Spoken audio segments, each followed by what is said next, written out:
Ya, pemirsa kembali di Indonesia Memilih. Pemirsa masih bersama rekan saya Priyasa Sambodatu dan dua narasumber spesial kami di hari ini ada Mbak Monika, pakar gestur dan mikro ekspresi, dan juga Kang Ujang selaku pengamat politik. Tadi di jeda-jeda kita iklan, kita sempat ngobrol karena di tempat TPS Ibu Mega Memilih dari 284 DPT ini Ibu Mega kedapatan nomornya 111 atau 111. Ini sih terbilang agak nomor cantik ya. Oh, nomor cantik. Apakah Ada arti ini tertentu nggak itu? sebuah tanda kemenangan buat Ibu Mega atau seperti apa kalau Mbak Monika melihatnya? Jadi universal belief artinya kepercayaan yang diakui oleh dunia ini Alam adalah semesta mengafirmasi gitu ya. Alam semesta mengafirmasi bahwa angka kembar itu adalah angka yang baik. Nah, terutama kalau kembarnya adalah 111, ini adalah merupakan awakening number. Nah, kalau Bu Mega hari ini dapat di nomor itu, artinya apakah gitu ya? Ini merupakan kode dari semesta untuk kebangkitan dari PDIP begitu ya, dari semua gemuruh yang selama ini terjadi begitu. Nah, kemudian Mbak Puan itu juga dapat nomornya 212. Nah, ini nomor yang cantik lagi. Jadi ibu dan anak sama-sama di nomor ini. Jadi kita bilang apakah ini merupakan suatu coincidence ataukah ini merupakan satu pesanan minta nomor cantik gitu. Oh, oke, itu adalah nomor yang cantik, artinya itu baik begitu ya. Ya, ya. Tapi di satu sisi hari ini adalah Rabu Legi gitu ya. Rabu Legi, ya, nah, betul. ada arti-arti tertentu Bisa juga dihubungkan kan dari iya, situ? dengan pencoblosan di Rabu ini. Jadi biasanya kan kita bahwa ini event besar negara ya. Nah, yang diperhatikan adalah pada saat menentukan keputusan-keputusan yang besar, Pak Jokowi itu selalu biasanya dijatuhkan di hari Rabu Pon. Kali ini tidak, tetapi Rabu Legi begitu ya. Nah, ada beberapa literatur juga yang mengatakan bahwa di hari ini ya itu adalah merupakan sesuatu yang ingin berbeda karena memang tidak ingin dianggap sesuatu yang sudah bisa dibaca oleh masyarakat. Rabonya memang sama begitu. Rabu Legi itu ada arti-arti Artinya tertentu seperti nggak, apa? positif atau negatif untuk paslon tertentu? Kenapa penguasa Apalagi saat diartikan ini dengan tadi angka cantik tadi. Iya, biasanya kan Pak Jokowi katanya milihnya di Rabu Pon. Kenapa Rabu Legi? Tahu nggak artinya legi itu apa? Apa tuh? Legi itu manis kan. Nah, supaya hari ini damai semuanya. Oke. Oh, oke, damai ya. Oke, kalau kita ke Kang Ujang gimana nih terkait adanya tadi nomor-nomor cantik seperti itu? Apakah ini sudah menandakan universal ini mengafirmasi kalau nih pasangan ini nih akan baik nih tampaknya hasilnya nih? Iya, tentu pilihannya ada pada rakyat ya. Sekarang biarkan ada mestakung, semesta alam mendukung gitu ya. Dalam konteks apapun, tergantung penomoran, angka-angka itu ada. Angka yang dianggap bagus, yang dianggap keberuntungan, dalam konteks kepercayaan masyarakat Indonesia itu terjadi. Nah, apakah memang ini menguntungkan? Bisa. Ini kan semua punya potensi ya. Cuma potensi masing-masing kan semuanya mengklaim ingin satu putaran ya. Baik kubu 01, 02 dan 03 sama. Ibu Megawati bahkan saya lihat berapa kali berorasi itu ingin menang satu putaran juga. Artinya ini kan pertaruhannya ada dua. Karena begini, PDIP kan ingin menang hat-trick. Hat-trick itu pilegnya menang 3 kali, 2014, 2019, 2024. Lalu pilpresnya juga ingin menang. Nah, dulu menang 2 kali itu kan bersama-sama Pak Jokowi. Nah, kebetulan hari ini kan berbeda. Nah, apakah memang PDIP dengan Bu Mega bisa memenangkan pertarungan hat-trick itu? Tergantung dari rakyat lah. Kita tunggu ya hasilnya agar memang ya punya potensi menang juga. Nah, bisa jadi begini kan kalau dipilih ini kan bersaing dengan Gerindra cenderung ya. Artinya PDIP punya potensi untuk bisa mempertahankan. Ya bisa bertahan, bisa menang, bisa tersalib. Tergantung hari ini kita saksikan dalam quick-count. Nah, dalam konteks pilpres, ya punya potensi juga untuk bisa menang. Semua masih punya potensi tergantung dari pilihan Kita rakyat. tahu hasil quick-count juga dari pemilu di luar negeri begitu ya. Ini menyatakan bahwa paslon nomor 3 yang unggul. Nah, gimana tanggapan Kang Bisa Ujang? mewakili nggak sih untuk di Indonesia juga? Sebenarnya gini, kalau kita lihat ya emang gini, itu bagus apa yang dimenangkan oleh Pak sebagai modal dasar bahwa memang kepercayaan pemilih luar negeri orang Indonesia ya itu kepada Pak Ganjar dan Pak Mahfud tinggi. Artinya mereka melihat dari rasionalitasnya mungkin, dari visinya, dari programnya gitu. Nah, tapi memang kalau kita apakah akan bisa digeneralisasi akan mendapatkan kemenangan di semua daerah tergantung karena begini. Kalau lihat dapil luar negeri kan satu dapil dia dapil masuk Jakarta 2 bersama dengan semuanya ya. Iya, artinya kan Kalau kita lihat di ulangannya kecil, tetapi ini kan mempengaruhi psikologi kemenangan. Biasanya kan kalau menang di titik tertentu, menang di wilayah tertentu, itu juga bergengsi. Oleh karena itu membawa juga spirit bisa kemenangan ke tempat lain. Oleh karena itu kita tunggu saja, karena begini, basis pemilih di luar negeri tentu tadi lebih pada rasionalitas, tapi basis pemilih di Indonesia itu banyak juga yang emosionalitas. Basisnya macam-macam tuh, ada berbasis juga gimmick dan lain sebagainya. Nah, kita tahu Mbak Prisa ya, bahwa kita ini mohon maaf ya, kan ada 3 indikator kalau pemilunya ingin bagus, demokrasinya ingin sehat kuat. Pertama itu tingkat pendidikan harus tinggi. Nah kalau tingkat pendidikan masyarakatnya masih rendah, mohon maaf demokrasinya tidak akan stabil. Nah kita ini kalau kita mau jujur ya mohon maaf, tingkat pendidikan rata-rata masyarakat kita masih belum lulus SMP. Bisa cek di Badan Pusat Statistik, itu fakta.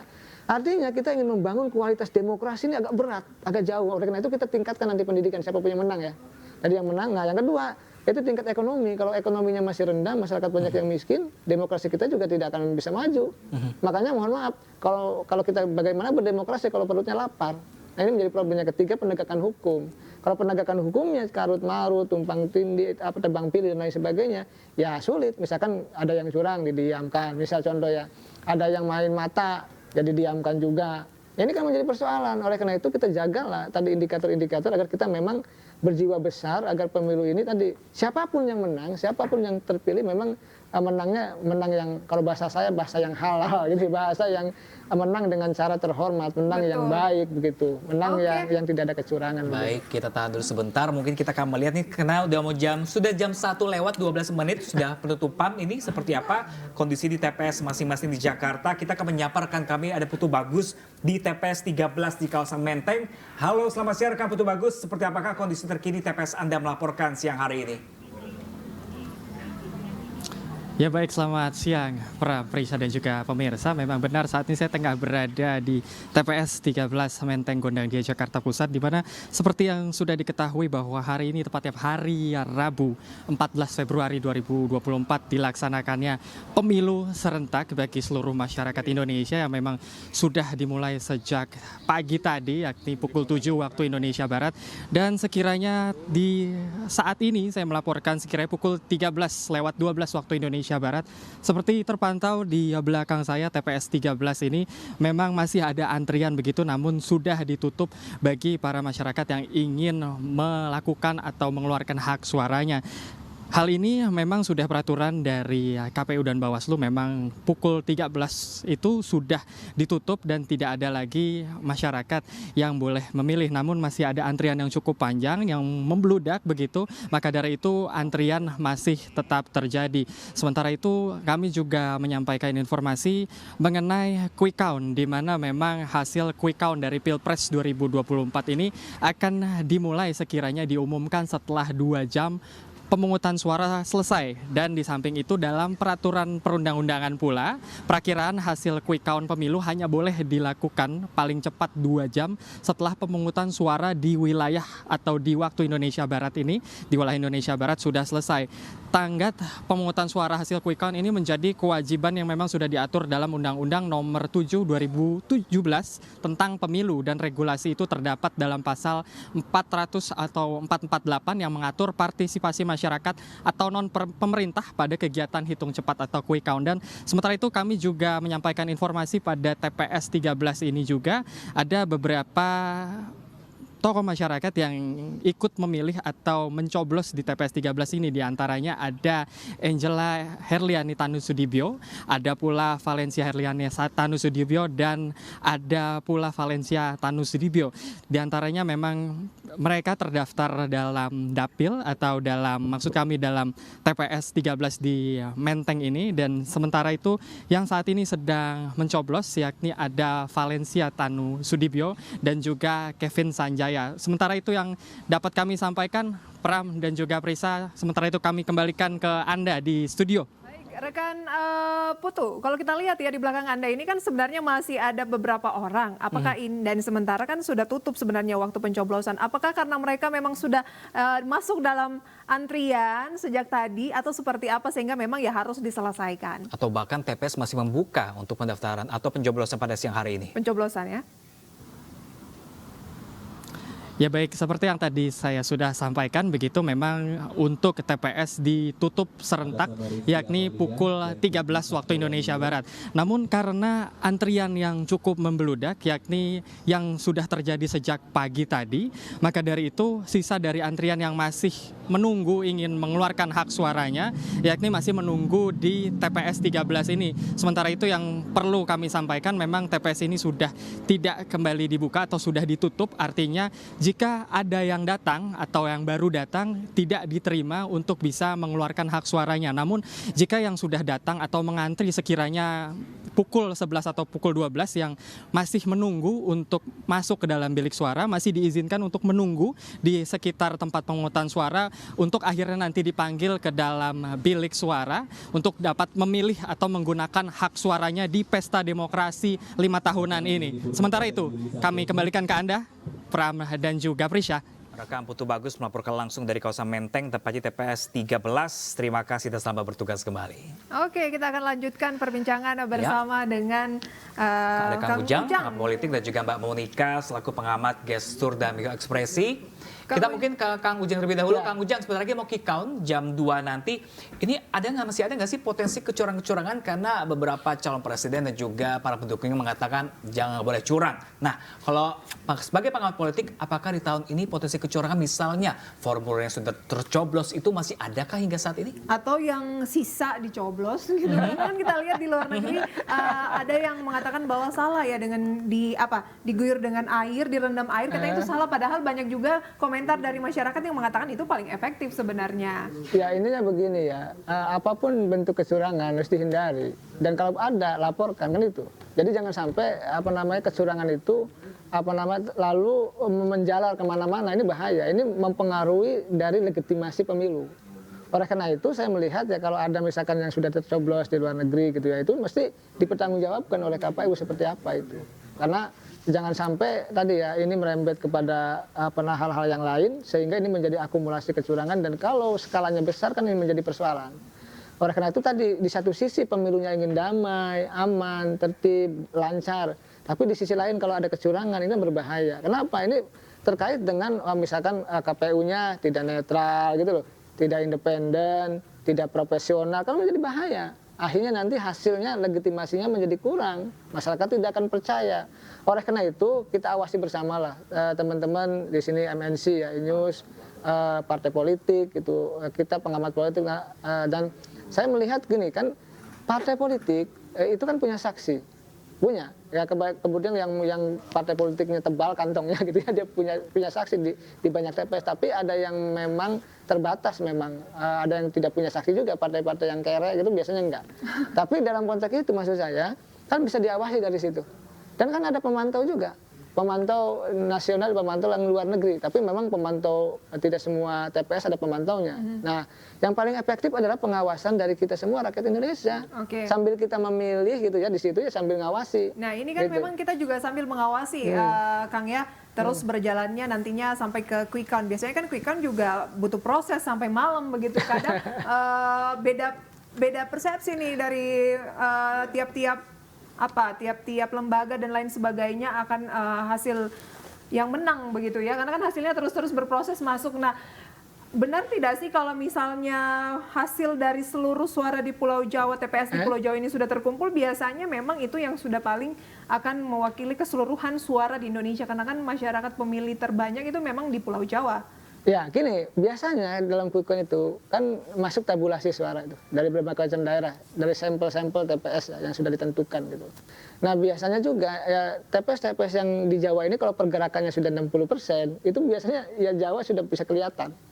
Nah itu, oleh karena itu ya memang Jawa ini menjadi barometer kekuatan siapapun, baik capres maupun partai politik. Jadi menang di Jawa ya menang di nasional gitu. Karena memang jumlah pemilih terbesar ada di Jawa. Tapi memang dalam demokrasi satu suara menentukan. Jadi tetap saja di banyak wilayah juga harus digarap. Karena begini, dalam konteks misalkan menang satu putaran pun 50% plus 1. Itu kan ada aturan yang lain, harus menang 20% di katakanlah di setengah provinsi kan, 20% di setengah jumlah provinsi. Artinya dalam konteks itu saya melihat ya nggak bisa misalkan menang di Jawa Oh, ada lagi ya, Ya, bahwa bukan 20%. cuma persentase 51 itu, tapi ada lagi aturan-aturan mewakili lain. provinsi gitu. Artinya tetap saja daerah lain pun, provinsi lain pun harus digarap. Nah, itu ada aturan-aturan turunan yang memang tadi quick count itu ketika konsentrasi di Jawa, tapi daerah yang lain nggak digarap, ya sulit juga untuk bisa menang satu putaran. Kalau lihat dari pemetaan pemenangan di provinsi di Indonesia ini, kita bisa melihat nggak sih, Kang Ujang, seperti apa sih si paslon ini menangnya di daerah mana, paslon 2 di mana, paslon 3 di mana? Biasanya gini, biasanya terlihat dari survei yang objektif, saya katakan ya. Ya katakanlah kita barometernya survei objektif kan kelihatan tuh. Misalkan Sumbar siapa, elektabilitasnya berapa, udah kelihatan. Jawa Barat siapa, ya kan 01, 02, 03 berapa, udah kelihatan. Jadi 38 provinsi itu bisa dilihat, dicek dari elektabilitas yang berjenjang. Biasanya lembaga survei yang kredibel itu tidak ujuk-ujuk. Tahu-tahu ada survei muncul, enggak. Tapi dia berjenjang dari 5 bulan yang lalu. Gitu loh. Dari misalkan dari November, Desember, Januari, Februari itu dilakukan dan di situ bisa kelihatan perjalanan dari elektabilitas masing-masing kandidat di banyak daerah, di banyak provinsi itu. Di situ kelihatannya gambarannya. Karena tadi kita harus melihat ya survei yang objektif, karena kalau tidak objektif kan tidak bisa bertanggungjawabkan. Oke, kalau quick count kan memang belum, tapi kan survei-survei sudah, dan elektabilitas sudah banyak juga hasilnya siapa yang dominan. Berarti apakah itu juga bisa menggambarkan hasil quick count? Ya begini, kan kalau quick count kan sampling. Nah sekali lagi elektabilitas, ya, lalu dalam konteks ini hari ini pencoblosan, lalu dibuktikan di quick count, nanti juga ada perhitungan suara resmi gitu ya. Ya tergantung, biasanya kalau kita lihat tadi ya saya katakan standarnya ya, standar katakan lembaga survei yang kredibel, biasanya nggak akan jauh sih dari hasil di TPS dan hasil dari quick count-nya itu. Tetapi sekali lagi kita tidak tahu. Karena begini, pemilu 2024 ini adalah pemilu yang dimana segmen pemilih mudanya besar. 56% kurang lebih, artinya juga menentukan anak muda. Nah suara arah anak muda kemana juga kan kita belum tahu. Artinya bisa jadi ada pergeseran juga dalam konteks elektabilitas itu. Oh oke, jadi elektabilitas ini kalau Anda tadi katakan bahwa quick count bisa saja sudah mewakili hasil resmi dari KPU, beda dikit aja biasanya. Tapi kalau elektabilitas belum tentu ya. Ya, bisa karena bergeser. Ya bisa bergeser, elektabilitas berubah. Kan gini, kalau survei elektabilitas begini, kalau pemilu hari ini dilaksanakan siapa yang akan menang, siapa yang dicoblos, kan begitu pertanyaannya. Ya itu yang berbedanya elektabilitas dengan. Nah kalau quick count itu kan hasil real yang diambil dari masing-masing sampel di TPS oleh lembaga survei. Jadi kelihatan begitu. Oke, mungkin kalau tadi kita udah membahas juga soal bagaimana mimik dari Pak Prabowo, Ibu Mega, tadi juga ada Pak Anies lebih banyak sumringah melemparkan senyum ke masyarakat. Nah, kalau Mbak Monica lihat ini seperti apa sih?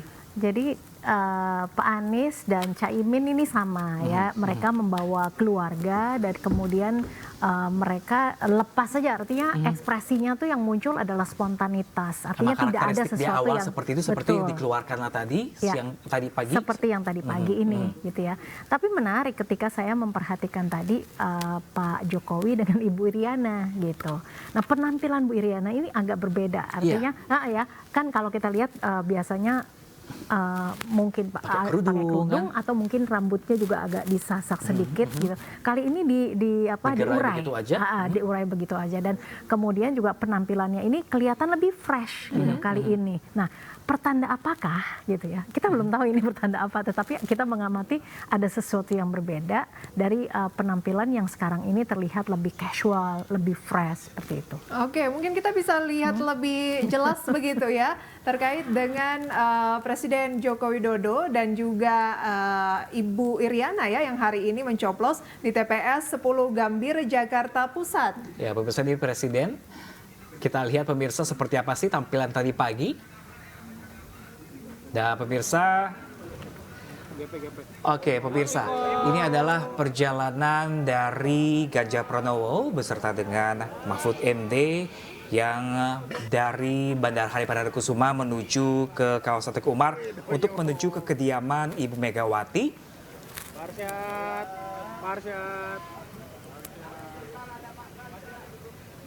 Nah ini biasanya menarik untuk diamati karena masing-masing paslon ini akan nobar quick count gitu ya. Nah, kalau kita perhatikan ada yang disebut dengan emotional profile seseorang. Misalnya ya, ketika tahu angkanya misalnya adalah angka yang tidak sesuai yang diharapkan, ada orang yang secara emosi itu langsung mewujudkan itu, jadi terlihat. Ada yang moderat, artinya sempat berpikir dulu, terus kemudian baru bereaksi. Nah, ada juga justru yang malah lama, kemudian bereaksi, gitu ya. Nah, kita nggak tahu, tetapi ketika pemilu yang lalu, gitu, ada quick count versi misalnya Kertanegara, gitu ya. Kita lihat ada versi-versi nggak nih dari si quick count nobar ini, gitu. Oke, ini kalau Kang Ujang ini ada versi-versi nggak sih mungkin di kediaman Ibu Megawati ada menggelar juga, di kediaman Paslon 01 juga ada menggelar juga, Paslon 02 juga menggelar juga. Ini quick count-nya ada versi masing-masing, apakah akan ada yang sama seperti itu? Biasanya begini, yang saya baca ya hari ini gitu ya, saya 01, 02, 03, kan mereka punya konsultan. Nah, konsultan biasanya merangkap juga lembaga survei itu. Kan pengennya yang paling menang ya. Dan gitu itu tidak kan, masalah. Yang penting tadi quick count-nya objektif.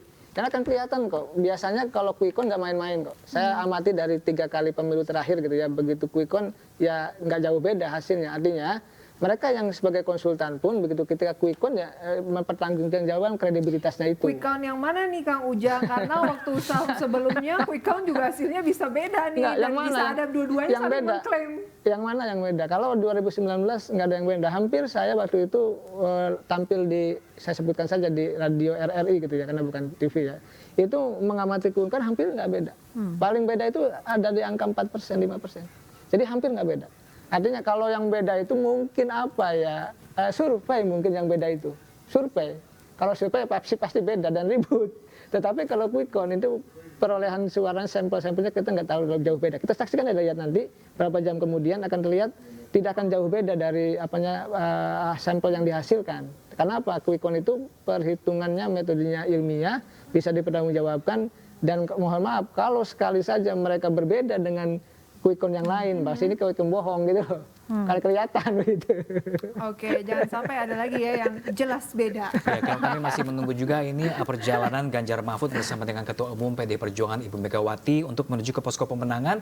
Tampaknya juga akan nobar bareng quick count seperti apa di sana. Biasanya Kang Ujang, kalau nobar quick count ini apa sih diperbincangkan berdasarkan nih pasangan calon presiden wakil presiden di sana, apa yang mereka diskusikan di sana? Ya biasanya mereka gini, deg-degan kan mereka punya survei kan yang ada data mentah, ada survei yang lembaga survei, ada survei internal.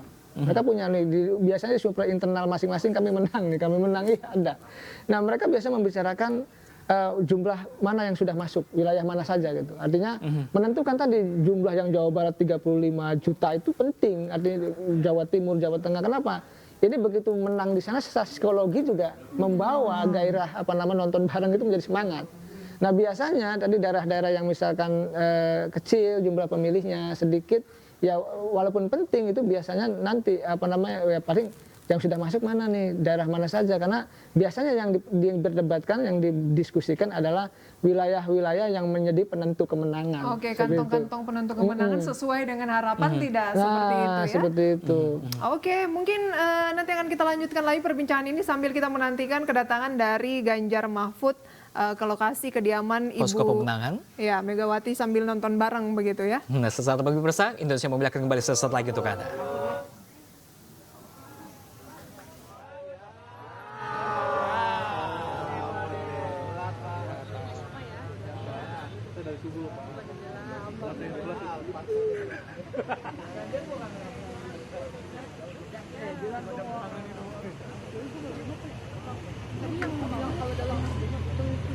Halo bang, halo cek,